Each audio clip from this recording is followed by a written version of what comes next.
بسم اللہ الرحمن الرحیم۔ السلام علیکم ورحمۃ اللہ وبرکاتہ۔ امید ہے کہ آپ سب خیریت سے ہوں گے، اور جن حضرات کو بھی اس طرح کے یہ حدیثوں کی شرح کے کلپ جو آپ کو مل رہے ہیں، اس سے آپ یقیناً استفادہ حاصل کر رہے ہوں گے، اور یہ ساری وہ باتیں جو حضور کی زندگی سے تعلق رکھتی ہیں، اور یقیناً ہم مسلمان ہیں، ہمیں پتہ ہونا چاہیے کہ نبی کریم صلی اللہ تعالی وسلم نے اپنی زندگی کو کیسے گزارا، اور آپ کے کھانے پینے کے کیا معاملات تھے، چلنا پھرنا، سونا، اٹھنا بیٹھنا، یہ سب کیسا تھا، یہ سب ہمیں پتہ ہونا چاہیے۔ اور جب ہمیں پتہ ہوگا تو پھر ان حضور کے سارے معاملات کی ہمیں اہمیت کا اندازہ ہوگا کہ حضور کی زندگی ہمارے لیے کس قدر بہترین نمونہ ہے۔ تو اسی بات کے پیش نظر کہ میں خود بھی عمل کروں اور آپ تک بھی ان چیزوں کو پہنچاؤں، ان باتوں کو پہنچاؤں، تاکہ آپ کو بھی اس سے فائدہ حاصل ہو، مجھے بھی اس سے فائدہ حاصل ہو، اور یہ چیز میرے لیے صدقہ جاریہ بن جائے۔ اور اگر آپ سیکھ کے اس کو آگے پہنچائیں گے تو آپ کے لیے بھی صدقہ جاریہ بن جائے گی۔ بس اسی بات کے پیش نظر، اسی بنیاد پر میں یہ ساری چیزیں آپ تک پہنچانے کی کوشش کر رہا ہوں۔ تو گزشتہ جو کلپ تھا اس میں آپ کے سامنے حضور کے سارے کھانے کے معاملات آپ کو بتائے تھے کہ حضور کس طرح دسترخوان پہ بیٹھ کے کھانا کھاتے تھے، اور حضور علیہ الصلوۃ والسلام نے اگر کھانا کم ہو تو پھر اس وقت کیا کرنا چاہیے، یہ ہمیں بتایا۔ اسی طرح حضور علیہ الصلوۃ والسلام نے جو تلبینے کے بارے میں بیان فرمایا کہ تلبینہ جو ہے وہ انسان کے رنج اور غم کو دور کرتا ہے، تو یہ ساری اس حدیث کی شرح بھی آپ کے سامنے بیان کی۔ اور آج کچھ اور حضور علیہ السلام کی بہت ہی پیاری باتیں لے کر آپ تک پہنچا ہوں۔ اور حضور علیہ الصلوۃ والسلام کے صحابی حضرت انس رضی اللہ تعالی عنہ فرماتے ہیں کہ حضور علیہ الصلوۃ والسلام کی ایک درزی نے دعوت کی، اور کہتے ہیں کہ میں بھی حضور علیہ الصلوۃ والسلام کے ساتھ چل دیا۔ تو حضرت انس رضی اللہ تعالی عنہ کو علماء نے لکھا کہ یا تو اس درزی نے حضرت انس رضی اللہ تعالی عنہ کی بھی دعوت کی تھی، یا پھر دوسری بات یہ کہ حضرت انس رضی اللہ تعالی عنہ جو ہے وہ حضور علیہ الصلوۃ والسلام کے خادم خاص ہیں، اور خادم خاص جو ہوتا ہے وہ ساتھ ہی آنا جانا کرتا ہے، اور جس کے گھر پہ دعوت ہوتی ہے جو بلاتا ہے، یا اگر خادم خاص کہیں چلا بھی جائے تو بہرحال خادم خاص کو لوگ دیکھ کر جو ہے وہ راضی رہتے ہیں، اس پر کوئی ملامت نہیں کرتے، اس کو منع نہیں کرتے۔ تو حضرت انس رضی اللہ تعالیٰ عنہ یہ حضور کی خادم خاص ہیں، اور حضور کے بہت قریبی ہیں، اسی لیے وہاں پر چلے گئے۔ اور آج بھی یہ طریقہ رائج ہے کہ اگر کوئی علماء کے ساتھ، مفتیان کرام کے ساتھ، یا پھر کسی عالم دین کے ساتھ، کسی مفتی صاحب کے ساتھ اگر کوئی خادم خاص چلا جائے، ان کی خدمت کرنے والا، ان کے کام کرنے والا، ان کے قریبی رہنے والا شخص اگر ان کے ساتھ چلا جائے، تو بہرحال گھر والے جو لوگ دعوت کرتے ہیں وہ بھی اس چیز کو ناپسند نہیں کرتے۔ تو آج بھی طریقہ رائج ہے، اور حضور علیہ الصلوۃ والسلام کے دور میں بھی ہو سکتا ہے یہ چیز رائج ہو، اسی لیے حضرت انس رضی اللہ تعالیٰ عنہ جو تھے وہ اس درزی کی دعوت پر حضور کے ساتھ چلے گئے۔ تو حضرت انس رضی اللہ تعالیٰ عنہ کہتے ہیں کہ جب اس نے دعوت پر حضور کو بلایا تو حضور کے سامنے اس نے جو کی روٹی پیش کی، اور اس کے ساتھ ساتھ شوربہ تھا، اور اس شوربے میں کدو کے کچھ ٹکڑے بھی تھے جسے ہم لوکی کہتے ہیں، اور اس کے اندر خشک گوشت تھا۔ تو کہتے ہیں کہ حضور علیہ الصلوۃ والسلام کو میں نے دیکھا کہ حضور علیہ الصلوۃ والسلام اس پیالے میں، شوربے کے پیالے میں لوکی کے ٹکڑے، کدو کے ٹکڑے حضور تلاش کر رہے تھے۔ تو حضرت انس رضی اللہ تعالیٰ عنہ کہتے ہیں کہ پھر اس دن سے میں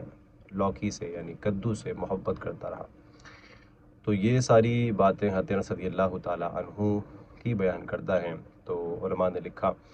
کہ جو اس میں حضور لوکی کے ٹکڑے تلاش کر رہے تھے، اس کا مطلب یہ ہے کہ حضور علیہ الصلوۃ والسلام کو لوکی، اور جس کو ہم کدو بھی کہتے ہیں، تو یہ بہت مرغوب تھی، حضور کو یہ بہت پسند تھی، تو اسی لیے حضور اس کو تلاش کر رہے تھے۔ اور حضرت انس بھی کیا کہتے ہیں پھر کہ میں حضور علیہ الصلوۃ والسلام کو جب میں نے اس طرح لوکی کے ٹکڑے تلاش کرتے ہوئے دیکھا تو بس میں اسی دن سے لوکی سے محبت کرنے لگ گیا۔ تو علماء نے لکھا کہ پھر لوکی جو ہے وہ کھانا سنت بھی ہے، اور پھر اس سنت سے محبت کرنا یہ صحابہ کی سنت ہے، یعنی صحابہ کا یہ طریقہ رہا ہے کہ وہ چاہے سنن ہدا ہو، چاہے سنن زوائد میں سے ہو، صحابہ کرام رضی اللہ تعالیٰ عنہ اس سے محبت ہی کرتے رہے ہیں۔ تو اسی لیے ہمیں بھی چاہیے کہ لوکی کو کھانا چاہیے، اس کے بہت زیادہ فائدے بھی ہیں،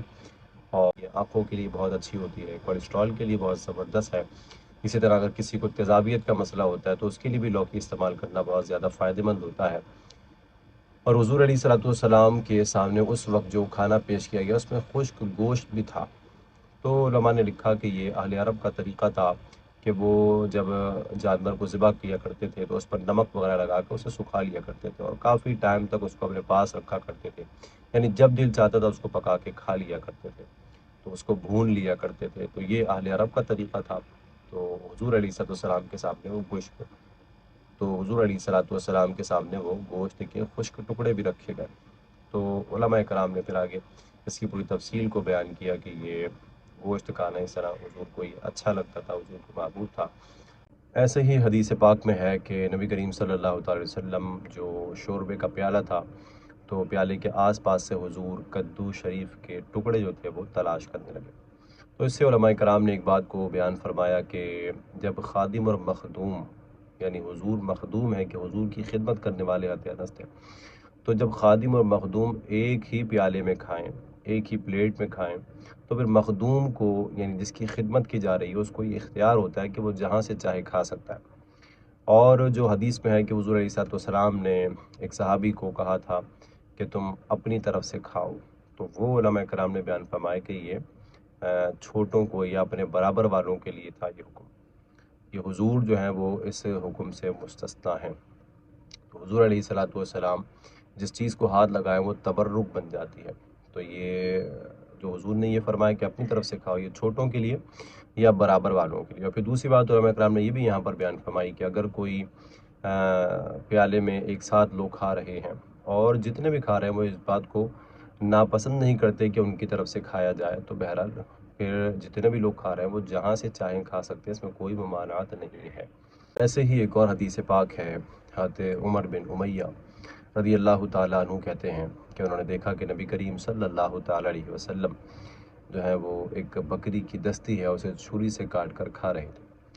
تو پھر حضور علیہ الصلوۃ والسلام کو نماز کے لیے بلایا گیا اور پھر حضور علیہ الصلوۃ والسلام نے اس چھری کو بھی ایسے ہی چھوڑ دیا، ایسے ہی رکھ دیا، اور بکری کی جو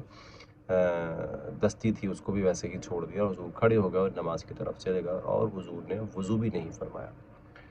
تو علماء کرام نے اس کی شرح کو بیان کیا کہ حضور علیہ الصلوۃ والسلام بکری کی جو دستی تھی اس کو چھری سے کاٹ کر کھا رہے تھے یا دانتوں سے نوچ کر کھا رہے تھے۔ بہرحال علماء نے اس کو لکھا کہ اگر کوئی ضرورت پڑے تو پختہ جو گوشت ہوتے ہیں ان کو چھری سے کاٹ کر کھانا یہ بالکل جائز ہے،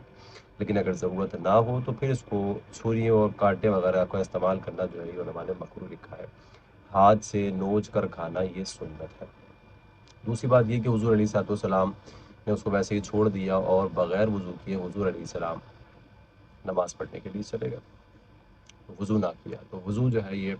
آپ کو پتہ ہے کہ ایک تو وہ وضو ہوتا ہے جو نماز کے لیے کرتے ہیں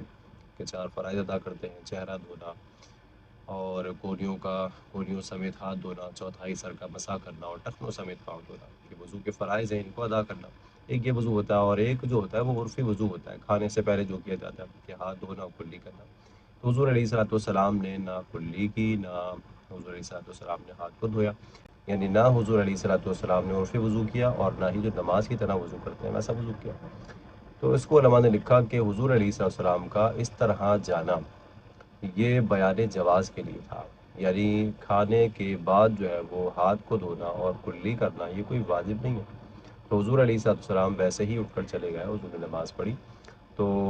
یہ چیز جو تھی جواز کو بیان کرنے کے لیے کی تھی کہ اس طرح وضو کرنا، یعنی کھانا کھانے کے بعد منہ دھونا کلی کرنا یہ کوئی واجب نہیں ہے، یہ کام جائز ہے، سنت ہے، اچھی بات ہے، لیکن اگر کوئی اس کو چھوڑتا ہے تب بھی کوئی گناہ گار نہیں ہوگا۔ تو حضور علیہ السلام ویسے ہی چلے گئے۔ حدیث پاک میں ہے، سیدہ عائشہ رضی اللہ تعالیٰ عنہ فرماتی حضور کے بارے میں کہ یحب الحلوہ والعسل، کہ حضور علیہ الصلوۃ والسلام کو حلوہ اور شہد جو تھا وہ بہت پسند تھا۔ تو علماء نے لکھا کہ عموماً ایسا ہی ہوتا ہے کہ بزرگان دین کو میٹھی چیزیں جو ہیں بہت پسند ہوتی ہیں، اور اسی لیے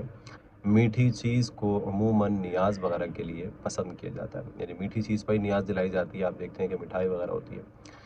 تو حضور علیہ السلام کو شہد اور حلوہ جو تھا بہت پسند تھا۔ اور علماء نے لکھا کہ جس طرح آج ہمارے یہاں ایک مروج آپ دیکھتے ہیں کہ حلوہ بنتا ہے اور اس میں سب کچھ ڈلتا ہے، سوجی، شہد اور دیگر جو ڈرائی فروٹس وغیرہ ہوتے ہیں وہ ڈلتے ہیں، تو علماء نے لکھا کہ سب سے پہلے جو یہ مروج حلوہ جو ہمارے یہاں چل رہی ہے، حضرت عثمان غنی رضی اللہ تعالیٰ عنہ نے بنا کر حضور کی خدمت میں پیش کیا تھا، اور اس میں آٹا، گھی اور شہد تھا، اور حضور علیہ السلام نے اس کو بہت زیادہ پسند فرمایا تھا۔ تو اسی لیے جو میٹھی چیزیں ہوتی ہیں ان کو بعض لوگ جو ہوتے ہیں وہ بڑی ہی حقارت کے ساتھ بیان کرتے ہیں اس کو، کہ مولوی جو ہوتے ہیں حلوہ بڑا کھاتے ہیں، مولویوں کو حلوہ بڑا پسند ہوتا ہے، اور طرح طرح کے مذاق بنا کر حلوے کے بارے میں اس طرح لوگوں کو سناتے ہیں، تاکہ ایک مولوی صاحب کی، ایک دیندار شخص کی جو ہے وہ تحقیر ہو اور مذاق بنے حلوے کا، اور مولوی صاحب کا مذاق بنے، اور ان کا جو ہے وہ معاشرے میں کوئی معیار باقی نہ رہے، اور ان کے معیار کو بالکل ختم کرنے والی باتیں کی جاتی ہیں۔ اسی لیے آپ دیکھتے ہیں بعض لوگ بڑی بے ادبی کے ساتھ علماء کرام کا ذکر کرتے ہیں، ملا، مولوی، اس طریقے کی باتیں کرتے ہیں۔ تو بہرحال یہ جو حلوہ مولویوں کو پسند ہوتا ہے تو یہ حضور علیہ الصلوۃ والسلام کی اتباع میں ہوتا ہے۔ آپ دیکھیں، اب اگر کوئی اعتراض کرے کہ حضور نے تو اتنے کام کیے ہیں اور مولوی صرف حلوے کو ہی پسند کرتے ہیں، تو حضور کی اتباع میں اور بھی جو لوگ ہوتے ہیں وہ بھی بہت سارے کام کرنے کی کوشش کرتے ہیں۔ آج اگر پاک و ہند میں اس طرح اسلام موجود ہے اور اسلام کی ایک شکل موجود ہے، تو یہ علماء کی بدولت ہے، کہ علماء کرام نے اتنی محنتیں کی ہیں اور کتابیں لکھ کے، دین کو سیکھ کے، سکھا کے، اتنی قربانیاں دے کر، اپنے خون کو بہا کر، جب وقت پڑتا ہے تو پھر علماء پتہ ہے کہ سامنے بھی آتے ہیں، فرنٹ پر آتے ہیں اور بھی اپنا کردار ادا کرتے ہیں۔ تو بہرحال اس حلوے کا ذکر اتنی تحقیر کے ساتھ نہیں کرنا چاہیے، بہت ہی زیادہ اس کا لحاظ رکھنا چاہیے کہ یہ حلوہ جو ہے یہ حضور کو بڑا پسند تھا، اور یہ آپ کی اور میری ماں سیدہ عائشہ رضی اللہ تعالیٰ عنہا نے اس چیز سے، اور یہ آپ کی اور میری ماں سیدہ عائشہ رضی اللہ تعالیٰ عنہا نے اس چیز کو بیان کیا ہے۔ تو اس کا بہت ہی زیادہ ادب اور احترام کا لحاظ کرنا چاہیے۔